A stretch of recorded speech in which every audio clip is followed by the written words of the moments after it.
Hey guys, and welcome to season 4 of the Us People podcast. I'm your host, Savia Rocks, and in this season, we get to remember and reminisce back in time with some of our guests like... Hey, we are Entity, and you're listening to the Us People podcast with Savia Rocks. Peace, my name is Oni. I'm a producer-engineer from Queens, New York. Hi, my name is James Green. I'm a TV presenter, sports reporter and journalist. Hi, this is Joy Langley, and I'm the author of Navigating Stress. Hey, this is Travis Glossop. I am a creative radio producer for Kiss FM, and you're listening to the Us People podcast with Savia Rocks. We highlight the strengths of our cultures, talking about diversity and inclusion, and speaking out loud and proud about who we are. I was never that good.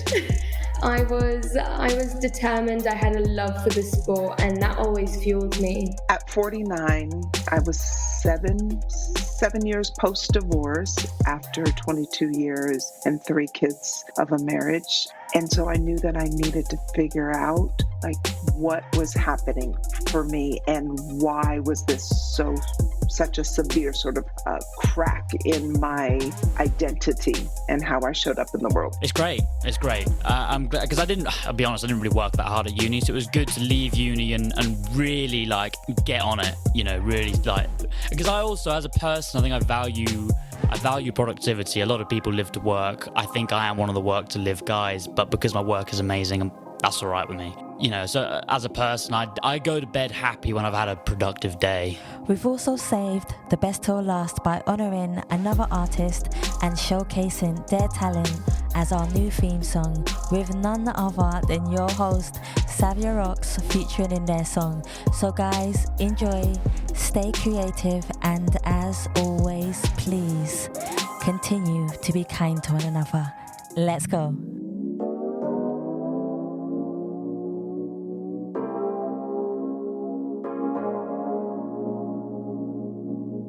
Hi everyone, my name's Kira Markoff. I'm a mental health therapist, yoga instructor, and author of Mindfulness and Me. You're listening to the Us People podcast with Savia Rocks, airing every Tuesday.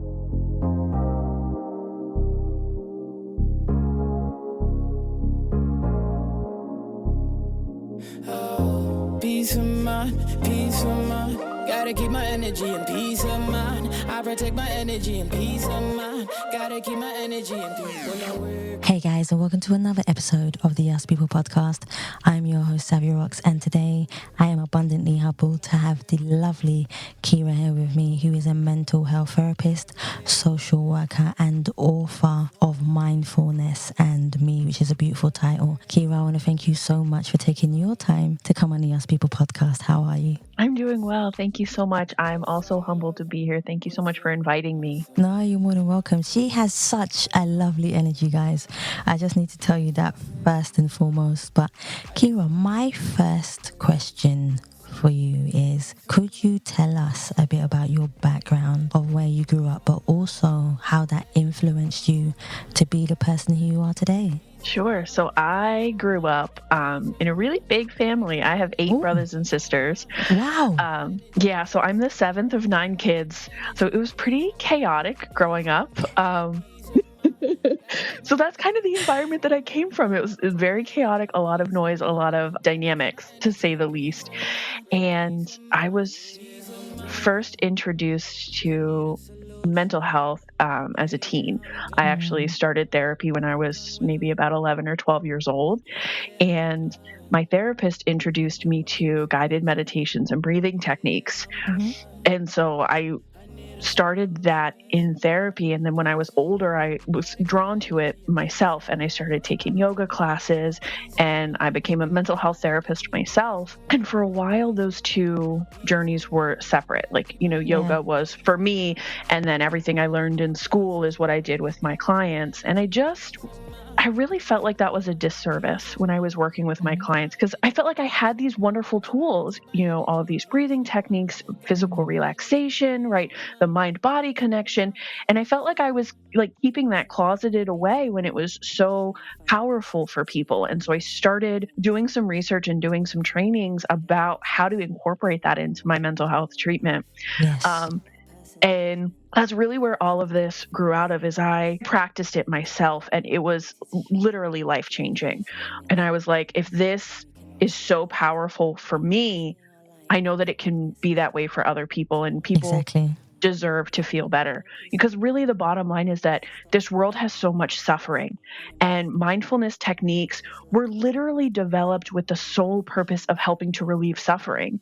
Yes. And if that doesn't deserve to be shared, then what does? See, I like that perspective of things. Not a lot of people actually think like that. I think people nowadays, because when we had the pandemic, actually, people started to show a lot more kindness, I felt, because they were indoors, and we're going to talk about this also, a connection. Human beings need a sense of connecting with someone else, as we know.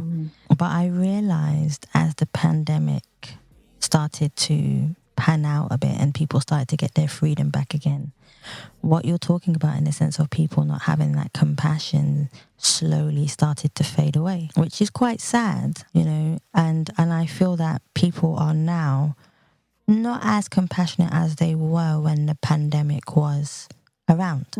I don't know how you feel about that in the sense, or maybe just from your perspective, how do you feel from maybe like the pandemic days to maybe now, and also put in the mindfulness of how people feel about themselves? Yeah, it's so interesting. I just had a conversation with somebody else the other day, and she asked me, why are people so angry? Exactly. And it's true, you know, we look around and it just feels like everyone is on edge, right? Yeah. And I'm a firm believer that anger is, I like to call it a masking emotion. Anger never exists by itself. There's always something under it, whether it's stress or frustration or being tired or loneliness or disappointment or jealousy or insecurity, like whatever. It's like an iceberg, you know? And so I think that people come across as angry, but what they really are is isolated or stressed. Exactly. But it's off-putting because people are like irritable and snappy, and so then it's this continuing cycle, right? Because I'm lonely and I'm stressed, so that I'm angry and snappy, which pushes people away, and then I feel even more lonely and stressed. Exactly. And it just keeps cycling. And so I think mindfulness helps to kind of cut off or break up that cycle in a few different ways. One is when I practice it personally, I'm able to manage those feelings and, you know, not react in a way that's so angry, and to say, you know, honestly to people, like, I'm feeling really lonely, or I'm feeling like I need some space, or, you know, you can kind of address those underlying feelings instead of getting caught up in the anger. But then the other piece is when I'm practicing mindfulness and other people are coming at me in kind of an angry or defensive way, I'm able to kind of protect myself from that and still be able to respond and connect with them from a place of loving kindness. And so it really goes both ways. It helps me personally, and it also helps me to be able to connect with you. Yes, I love the way you answered that, because even today when I was driving, there were a lot of people who were angry in their cars. I just thought I would share that. I don't know. I completely agree with you. There are a lot more angrier people in the world because there's a lot more going on. I think people have let go of the kindness and compassion that they were born with, because every anger is taught, you know, and trauma happens to us, and we have choices that we can make as individuals. I always say to everyone, everything in life is a choice. I know there are some things that we are not in control of, you know, and at that time, that present time when we're going through something, we can only go with what's happening, and our emotions naturally just take over. And then mindfulness is a big part of that. I feel that everybody should have a therapist. I do. If I was like the Prime Minister or someone, I would say every workplace has to have a therapist in their corporation, because so many people are going through so many things. I'd make it mandatory. That would be quite cool. That would actually be quite cool. My second question for you, Kira, is, which is more about you, is can you define yourself as a person, but who do you see when you look in the mirror? But on the flip side of that question, has there ever been a time where you have looked in the mirror and not recognized the person staring back at you? How did you manage to say to yourself, I may not be in the place where I want to be now, but I know I can channel my energy and manifest to be the person who I want to be? Wow, that's a lot of questions rolled into one. Kind of, yeah. There's a lot there. Okay, so let's unpack that a little bit. So it feels a lot like we're kind of getting towards tapping into that genuine and authentic nature. And Yes. then also, when that energy, the energy of authenticity feels like it leaves you, how do you manage that? Yeah. Right? Which is really difficult. And a lot of people, myself included, either are currently or have in the past struggled with identity stuff. I mean, Yeah. that just happens because, we're a kid, we're carefree, we may experience trauma at some point throughout our life. And then we lose, like, who am I? Why am I here? Kind of this purpose, right? Like, that's kind of the core of it, is like, why am I here? And I did struggle with that. You look Yeah. at yourself and you don't like what you see in the mirror, or you don't recognize what you see in the mirror. And it's funny that you say that. I have a practice now that I don't even know how it started, but a few years ago, I started watching myself cry in the Oh, mirror. Like, when I would cry, I would look at myself in the mirror and I would watch, and there's something so grounding about it, because when you so cry, or when true. you're kind of hit with this huge wave of emotions, it's really easy to have an out of body experience, or maybe even start to dissociate a little bit. Yep. And so when you are able to look at yourself in the mirror, it's grounding in a way, because it's like, here are my eyes and here are the tears, and I'm here and I'm Yep. feeling, and and you can offer yourself some compassion in that moment, you know on the flip side of that, you have people who look at themselves in the mirror, and I'm guilty of this. Not recently, thank goodness. My healing journey is going well. But in the Oh, past, looking at myself and saying things like, I hate you, you're ugly, you don't yes. deserve to, Yeah. and so Yeah. it's Definitely. kind of Yeah. it's powerful, and it has the potential for great harm, or, really wonderful a healing experience, you know? And so looking in the mirror is a wonderful practice, assuming that you can, do it in a healing way, where you can say, Yes. you are beautiful, right? Or even just to be grounded in that, I'm having a hard time, right? Even if you're me, I'm going to make this personal. Even when I'm not in a space to be able to offer myself kindness, Yeah. I can offer myself grounding. And sometimes that's just as helpful, because Yeah. sometimes, you know, I don't know if you've had this experience, but sometimes when I try to force myself to, like, be okay or be happy or be kind, it's like my inner unhealed self kind of digs its heels in and is like, Oh, nope, we're yeah. not going to do that. And so sometimes just being here is enough. Like, I'm having a hard time. I know that this is going to pass, right? Not saying, oh, I'm a divine being of love and light, which is true, but I am not in the space to say that to myself at that moment. You I know? agree with you. And so sometimes when you don't have that, that compassionate energy, the creative energy, the connecting energy, if you're not able to reach that space, sometimes just saying, like, I'm suffering and I'm going to get through it, right? Yeah. I can sit here in it and I can breathe in it, or I can journal in it, you know? And when I'm ready, I know that I have the tools to help myself feel better, right? And I like honestly, that. to me, that is what mindfulness is about. Being able to be with yourself where you are, feeling the feelings without getting stuck in the feelings, right? I talk Yes. about everything like a spectrum, because I think that's how the world exists, right? We have spectrums and there's extremes on either side. And I would say almost 100% of the time, neither extreme is healthy, right? And so usually healthy is That's somewhere in the true. middle. That's And true. when it comes to feeling feelings, I think that's exactly true, is that on one hand, you have people who just want to numb out, not feel feelings, kind of Yep. be a robot person. Yep. And then on the other hand, you have people who get stuck in their feelings, and we call it wallowing, right? Where you just kind of like sit in the feeling and you refuse to move, and you kind of throw a little bit of a pity party, which maybe Yep. is totally valid. Like, you have Yep. probably been through things where you have every right to wallow in those feelings, right? You have every right to be angry and mad at the world and feel completely betrayed, and the world probably was unfair to you. So you have every right to be there, helpful or great, and I don't want you to have to be there. Yeah. And so healthy is being able to say, like, I'm allowed to feel this feeling, right? This feeling has every right to exist. And also, I can choose to still enjoy the sound of the birds singing outside, or, enjoy watching the clouds, right? Being able to still tap into some good feelings doesn't invalidate the suffering that you're going through. And I think that really, to kind of get back to your point, when I'm not feeling authentic and genuine, that's what I remind myself of, right? That all of my feelings are allowed to exist and they're going to come and go. And sometimes they're going to be harder than others. And so I sit and I breathe. Do you know what? That's one of the best things that you can do is sit and breathe. Also, when you look in the mirror, I don't know if anybody else does this, but when I'm in the mirror, I say to myself, own it, own your emotion, which is fine, you know, and that helps me soothe myself to understand that there is nothing wrong with any emotion that comes to surface in your life. And owning those emotions help you to understand those emotions. And in understanding those emotions, you're not in denial about them. Right. You know?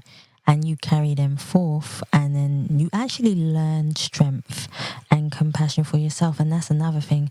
Us as human beings, we are very hard on ourselves, and we lack the compassion, not just for other people, but more so for ourselves. Yeah. You know, and that actually leads to my next question, which is empowerment. You know, I like the fact you're smiling. So we can talk mindfulness and empowerment practice. Okay, I know this is a big part for you as well. So talk to me more about, because even I want to understand your perspective, because everybody has a different perspective of what mindfulness and empowerment is. But what does it mean to you? I love talking about the empowerment benefits of mindfulness, because so often we've put mindfulness in this bucket of relaxation, right? Mindfulness is for relaxation and for calming and to help your body feel relaxed, which like it totally is 100%. Mindfulness gives you the power to do something different. And that's what empowerment is at the very core, right? Being empowered means that I have the right to choose. I have the ability to choose. I have the power to choose, right? Essentially, when a person has power, that's what it means, that they get to make a choice, right? But so often we're driven, right? We're on autopilot by our own habits or our own patterns of reacting, right? And so it's not even that we're being disempowered or our right to choose is being taken away from us all the time. 100% sometimes it is, right? Sometimes it is. More often than not, we disempower ourselves because we're being driven around on autopilot. True. And so when we're in the moment and when we have the insight and the clarity to be able to see things for how they are, to be able to be with ourselves, to ask questions, then we're able to make a choice in the now, right? So often I see people plan.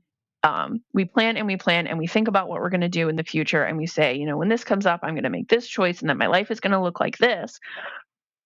And yet in the moment, as we live our life and we go around and do things, we do things habitually, right? And so we don't make those new choices no matter how much we want to and how much we plan to. And sometimes I think it's because we pressure ourselves to need to make the best choice or the right choice or the correct choice, you know? And that's just not realistic all the time, because self-discipline is sometimes like a bank, right? And so it's like those people who decide they're going to make this really wonderful like lifestyle change, and they're, you know, you have a smoothie for breakfast and a salad for lunch, and then you have a handful of almonds as a snack, and then for dinner you eat a whole package of Oreos because you've been dreaming about it all day and you've basically been starving yourself. Right. I agree with you there. But imagine if you had been able to make more mindful choices where you don't force yourself to turn your whole life upside down in one day, right? And you kind of meet yourself where you're at. So maybe you have something that's not as healthy, but it's sustainable, right? So essentially, I like to think of it as cultivating a mindset of sustainability. So it's not about making the perfect choices all the time. It's about making choices that you can make again and again and again without getting burnt out and without getting resentful and without hating your life. I'm actually understanding that a lot more, because even I think I've gone through the process of not understanding my thought process and being too, like we said before, being too hard on ourselves. One of the questions I do want to ask you is, being a therapist is not an easy task. Yeah, I'm being honest. It's not an easy task. I've spoken to a few therapists, and you guys have to carry your own energy as well as compassionately carry somebody else's energy also to help them to be their best selves, to evolve in the world. That's how I see it. How do you take the pressure off yourself from listening to so many? I like the fact you always smile. I love this. How do you take the pressure off yourself to ensure, because you could be going, remember, in a therapist's world, right? You never know really what's going on in a therapist's world. And you could have a million things going on, but you still that person, you're still a human being with emotions, but you're still authentically looking after other people. How do you strip away your emotions in order to help someone else, but still staying consistent and, I can't say morally correct because that's not the right terminology, emotionally correct to help someone? Almost like how do you stay centered when you're dealing with your own life whirlwinds plus their life whirlwinds? You said it better than me.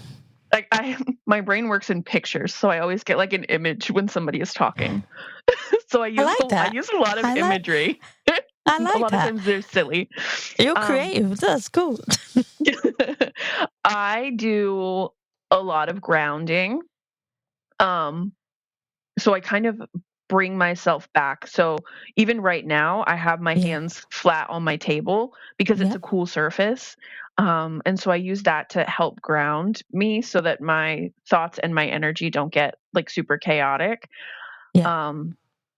And really, I think that's what it's about, is it's about being in the space. And not a lot of people know this, but the word mindfulness comes from a Sanskrit word that's often translated as being in remembrance.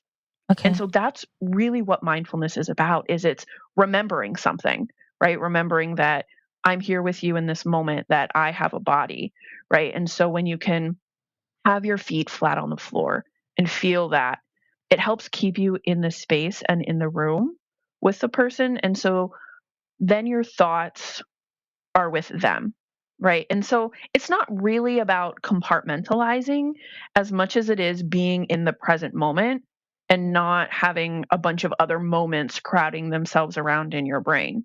Like, I know that no matter what I'm going through, it's going to be there when I open that door. But I don't let 100 thoughts and feelings and worries come and chase themselves around in my brain. I have, this moment, this session, this interview, this person here in front of me. And then, when I'm back at home or when I'm doing my notes or, then I have that's on my mind. And it makes me really bad at multitasking, but no, so I will be 100% transparent. I'm probably the world's worst multitasker. Like, even I'll be at home watching TV with my husband and we'll be watching a show and he'll try to talk to me and I'll pause the TV. Like, I will not have a conversation with you while I'm trying to watch TV. I can't do it. I just can't. And I don't think it's a bad thing. No, it's not a bad thing. You're actually one of the first people to actually admit that, because remember they say that women can multitask and men can't multitask. But I think just an individual, it doesn't go by whether you're a man or a woman. It just goes by you are an individual and you can or you can't multitask. That's it. And it's a load of crap. Right? It is. And I'm sorry to be blunt, but it is. I like it. So I'm a psychology PhD student. So I've done quite a bit of research on psychology. I've taken a lot of psychology classes in my too many years. But I did research on multitasking in particular because I was like, this doesn't make sense. And you know what? The brain physically cannot multitask. Your brain can only focus on one thing at a time. And so what you're actually doing when you think that you're multitasking is forcing your brain to jump from thing to thing to thing very quickly. And it's very stressful, right? And so it has a negative impact on our nervous system. And it's not as effective as we like to think it is. So you're actually a lot more efficient, both in terms of time and quality of the project, if you do one thing and then another thing and then another thing. But the problem is, most of us have not trained our attention muscle well enough to be Yes. able to do that, because attention is two things. It's staying with the thing that you want to be paying attention to and ignoring distractions. And our brains are not very good at ignoring distractions right now. That is, I remember my teacher said to me, you're great at doing your work when you're focused. But Savia, as soon as someone comes up to you, it's game over. Yeah. And I can't get back to what I was previously doing.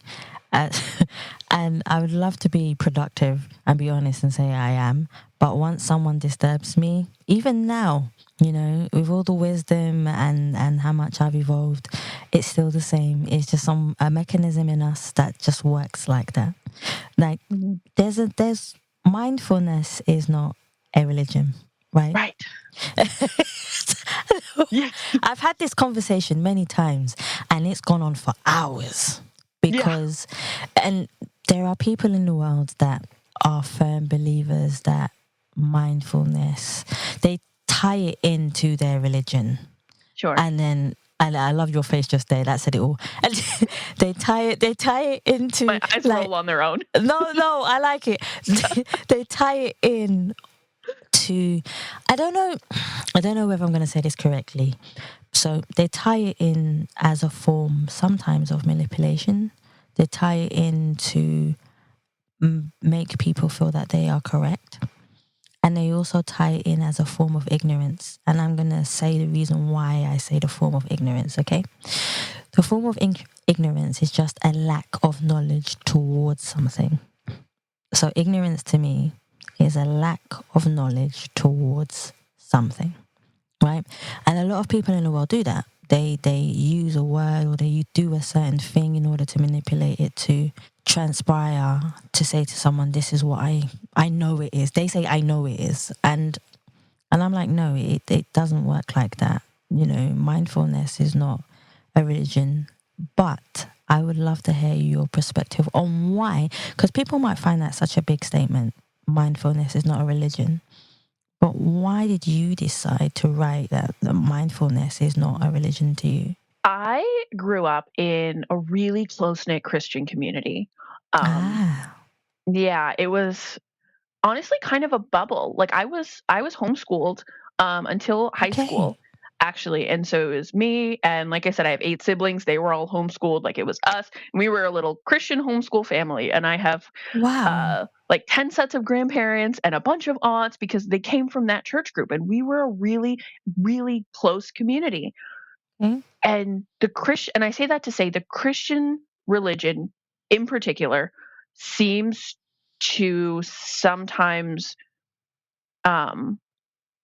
view mindfulness and meditation and yoga as that's not for us, right? Because that's what the Buddhists do, or that's what the Hindus do. Like we can't do that, right?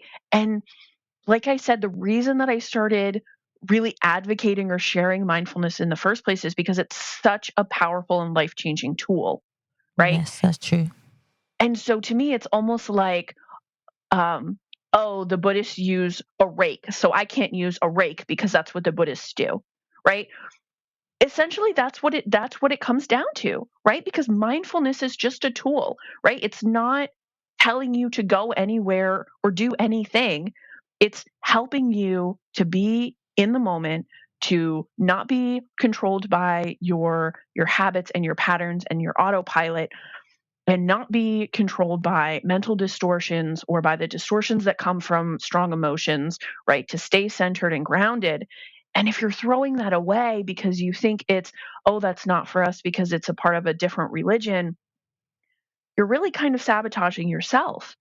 True. Because nothing in mindfulness, and a lot of really big leaders, the Dalai Lama himself was like, don't use this to be, you know what I mean? Like use this to be a better whatever you already are. You know, if you're a Christian, you can use this to become a better Christian.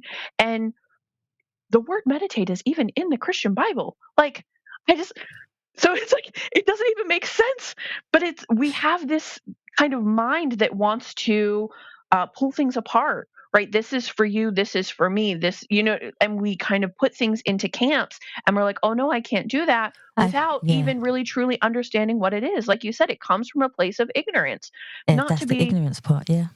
Not to be critical, but it's like, you have to understand something in order to decide if it's going to work for you or not.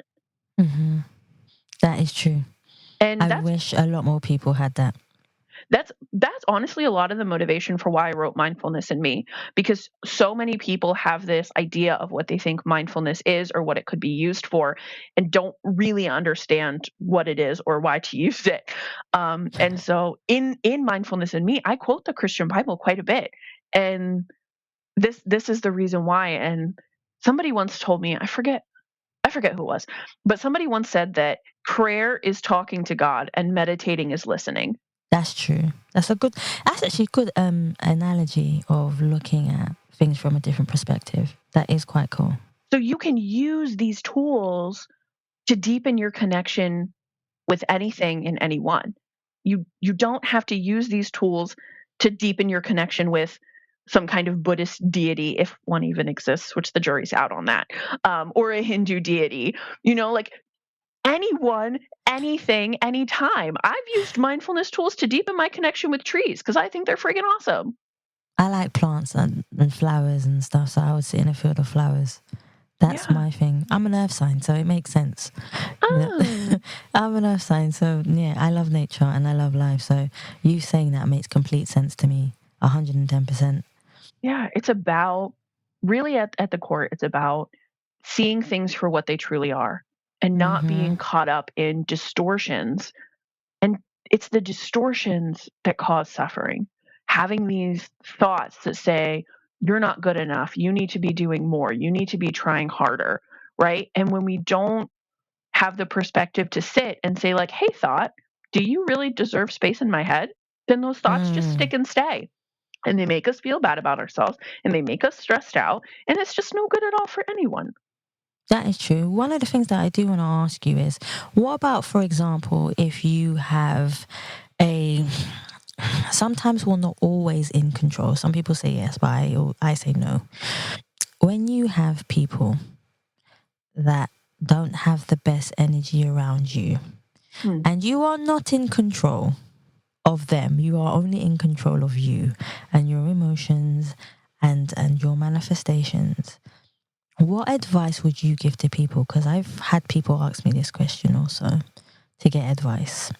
What would you say to people who don't have the best people around them and they can only control their energy? What would you say to them about finding mindfulness and not having anxiety or being stressed around those people?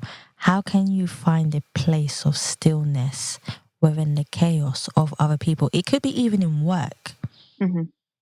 What would you say? I'm going to steal the words of Buddhist monk Thich Nhat Hanh. He said, mindfulness is your skin. If you think about our skin, that's our protective barrier, right? And if our skin is punctured in some way, right? If we have a cut, then we're prone to disease or infection. And if we didn't have skin at all, I know that's a really graphic image, but we'd kind of be like oozing out everywhere, super gross. Flies would be eating us. It's nasty, but our skin keeps us safe and keeps us intact and keeps everything where it needs to be. I just visualized that, right? Yeah, that's the point. But we do the same thing, right? We wear mindfulness like our skin, right? And if we don't have it, we are at risk for the diseases of other people's hurt, the backlash of their lack of love, or just some negative energy that they're carrying around with them that day, right? When we don't have that protective layer, then we are affected by those things. But somebody once used the example, and I loved this. It's like, when you're at the grocery store and you're checking out, and the cashier just has a really bad attitude.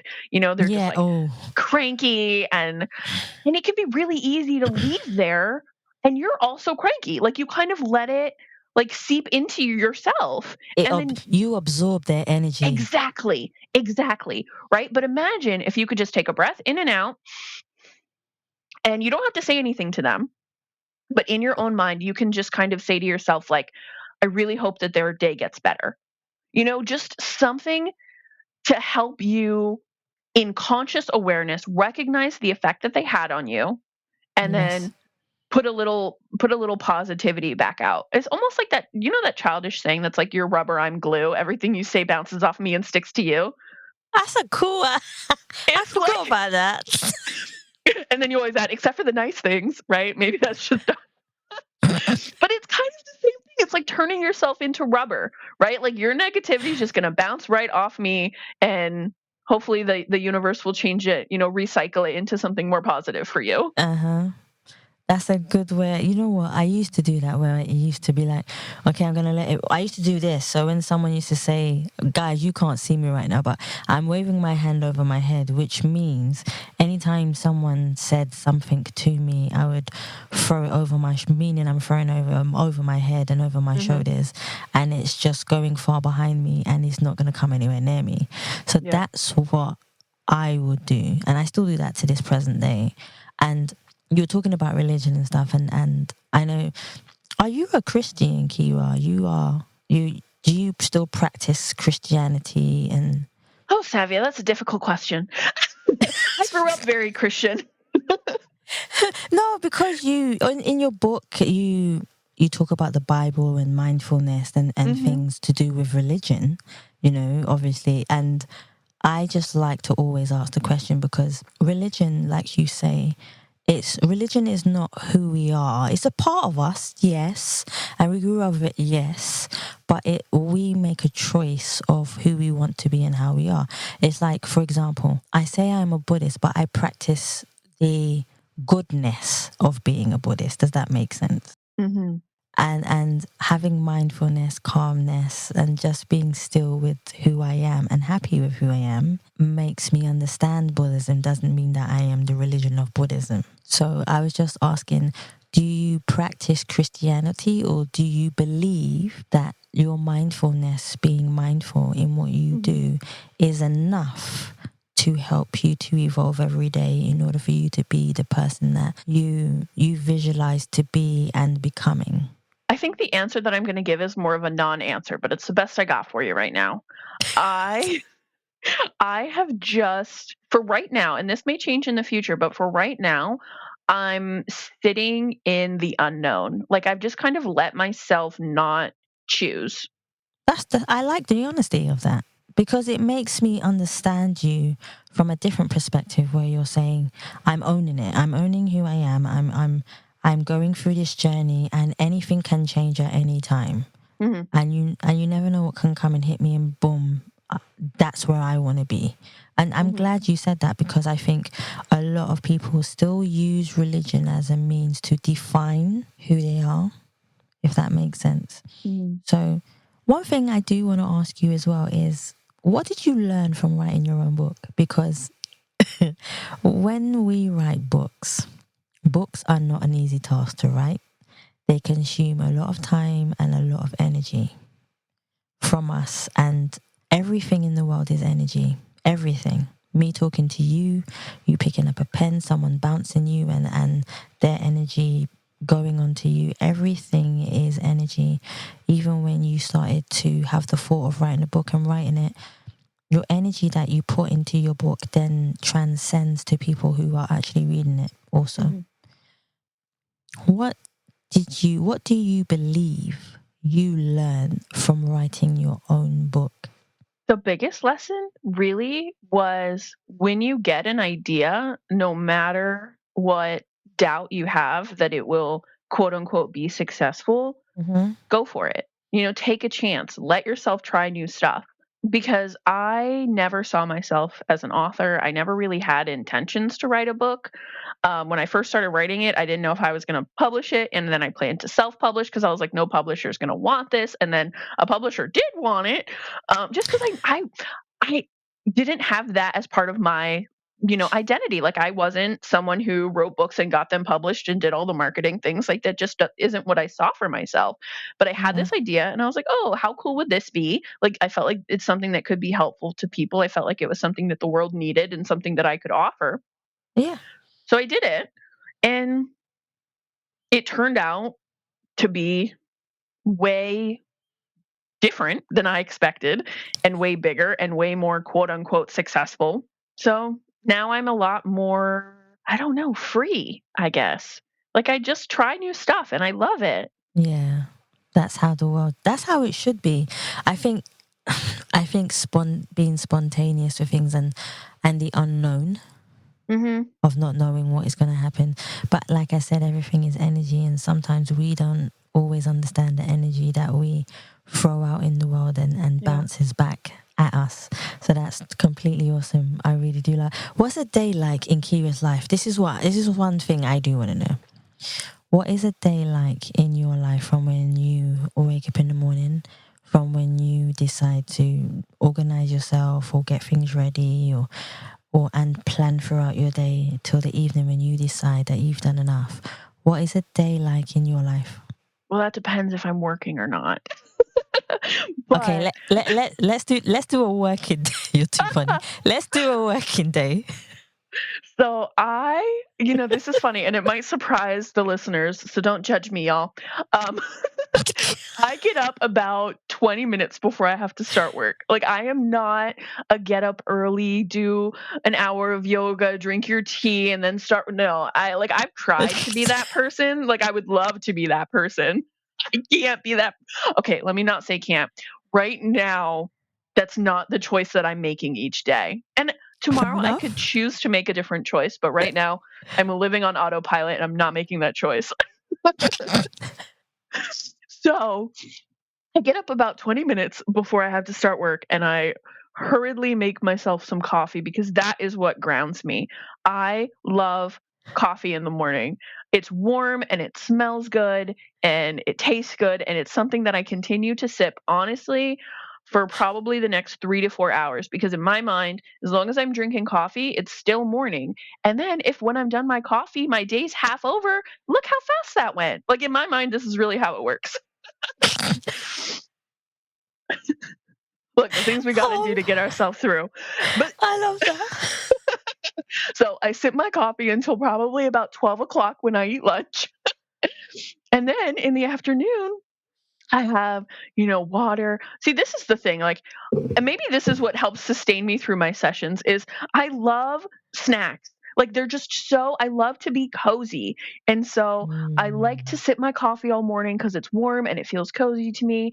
And then sometimes I'll make myself a tea in the afternoon because, again, it's warm and I love to be cozy. So I just really keep myself as comfortable as possible all day.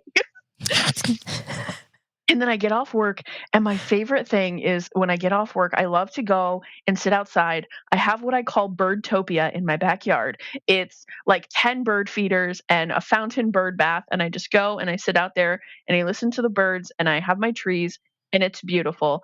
And that's how I like to create a space between my work day and then my home day. I think you need a break because I work from home. So you got to have some kind of gap. Otherwise, work and home get all mushed together and it's just very icky. So you got to have a break somehow, right? So that's how I like to break up my day. And then I eat dinner and my husband and I spend the evening together. Sometimes we watch TV. Sometimes we play games. I like to play board games a lot. And I'm in bed by 9:15. Wow. That's good. I wish I could see 9:15 and see my bed. I know. But this is my one soapbox. Excuse me. This is my one soapbox. Do not underestimate the power of good quality sleep. Because if you are not sleeping enough, you're not sleeping well, your brain is not fully functional. That is true. And it affects your thoughts and it affects your emotions. And so then you might think oh, I'm an emotional mess. What's wrong with me? I'm a crazy person. You're just tired. You need some sleep. Yeah, just fall down and sleep. Doesn't matter where, just sleep. I have done that before. Have you? No, seriously. There was one time back when I was in college and I was working full time and I had a hour and a half commute and I had gotten up at 3 because I had to be there by 5. And so then I came home, it was 5 o'clock at night. I kid you not, I walked into my apartment door, I fell face down on my living room floor and I stayed there until the next morning when I had to go back to work. Wow. I wish I was a fly on the wall to see that because I just would have been just cracking up. If I was a comedian If I was a comedian, I would use that as one of my stories. That's what I would. That's what I would use. If I was to ask you, if there was one quote in the world that you have read that represents you as a person, what quote would you choose, and why would you choose that particular quote? There's a quote that I love, and I can't tell you right now who said it, but it's on Google. It goes, "You are often tired not because you've done too much, but because you've done too little of what sparks a flame in you." That's a really good saying. And I love that. And I remind myself of that all the time when I start to feel drained or tired or start to say, like, oh, I'm so burnt out. I tell myself, you need to do something that you're passionate about. It's not that you're it's not about doing too much, right? I mean, maybe you are doing a lot. A lot of people look at me and they say, Kira, you do too much. But I truly believe that if you do things that you're passionate about and also protect your rest, because I sleep about 9.5 hours a night. I need it. I need that recharge. Sometimes I take naps too. But as long as you're protecting your rest time and getting the amount of rest you need, often burnout is more about just not having activities or hobbies or things that make you feel excited to be alive. That is true. I think we should put that out to a lot more people in the world. I always say it's funny you say that. I actually often ask people who are working a 9 to 5, for example, do you like, well, if you had to give give me a number from 1 to 10, on obviously 1 being, you don't like your job, to obviously 10 being you love your job. I think 95% of people have come back to me and said, like, they don't like their job. Like, just the other day, I was speaking to a estate agent, and I said to him, what do you used to do? And he said, I used to be a filmmaker. I said, why are you not being a filmmaker anymore? And he said, oh, the pandemic came and I had to stop. And I said, you had to or you wanted to? Which one was it? And he said, no. And he said, I said, I understand that. And he's like, I was thinking of money. I said, there you go. We've got to why you stopped, because you were thinking of money. I understand that we need money to live and buy and, but there are a lot of people in the world, including ourselves, who have decided to do something that we are passionate about, regardless of how much money we've had. Might be a lot, might be a little bit. And we still manage to find a way to do what we love. I said to him, be careful, because in working in a job for many years that you are then going to receive nothing from, as in emotionally and physically, you can be so destroying yourself. And I always say this to people, so destroying yourself for a job that you're not loving is not good for you. And this is where your mind, I should have just gave him your book, to be quite honest with you. Yeah, mindfulness is definitely something that people in the world need. So you write in your book, and this is just coming from me, okay? You write in your book has emphasized so many things that people need to hear and do in their lives. And you found a niche in yourself and in the book that you've written. And I hope that a lot more people read your book to help them find their mindfulness and then go on in the world and start doing something that they love. So that's abundantly important to me to share with you about your book, and giving me the humbleness to actually being able to read it, because words are powerful. And actually, that I'll ask you that question. When did you realize that words had power in the world? What was your first encounter that to you words had power? This might be kind of sad, but when I was a kid, was really sensitive.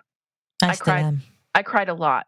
I'm a lot less sensitive now that I've been practicing mindfulness. Like, I really put my skin on, and people will tell you that the last 5 years or so, I have really, desensitized, really. And again, it's a spectrum, right? Like, you have on one end calloused people who don't care about other people and pretend like they don't have feelings, and it seems like nothing phases them and they're just like a rock. And then you have other people who, this was me, so sensitive that we aren't able to regulate. and everything feels like a crisis and everything feels big and unmanageable. And we just feel so powerless because we're kind of lost at sea, being buffeted every which way by our feelings. And Yeah.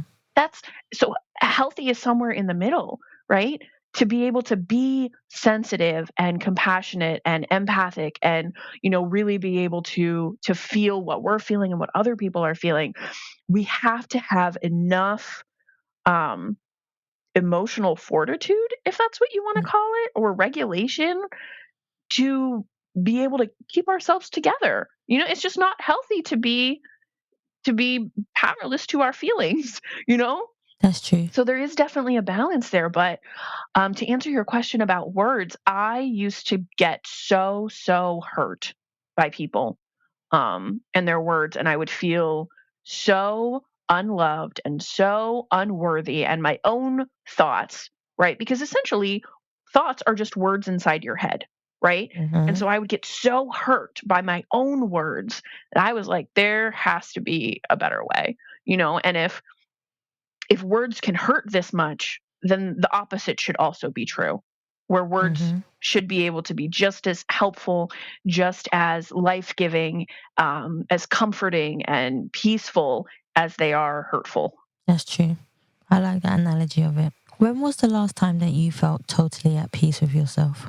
I was driving in the car. It's so funny you asked that, and I immediately got a vision of exactly where I was and what happened. I was driving in the car, and I was a passenger, so don't worry. I was looking out the window watching the clouds, and my eyes filled with tears, and I just said to myself, like the words just kind of dropped in, and it was like, I feel totally safe and comfortable inside my body right now. And I don't share this a whole lot. I am a survivor of childhood sexual assault. And so it has been a 20-year journey to be able to say that and believe it. Wow. That actually makes me go silent. And sometimes I believe saying nothing is better than just saying something, and for you to actually find peace within yourself.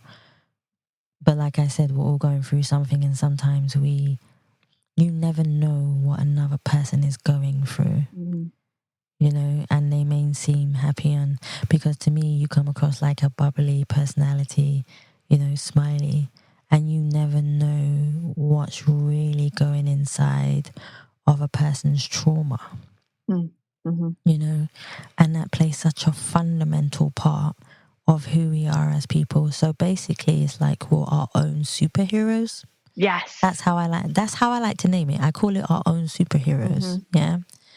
And regardless of which superhero we decide to choose, we are our own superheroes, and that carries us through life to teach us fundamental thing, forgiveness. Okay, this is something that I think is extremely important in mindfulness, is forgiveness.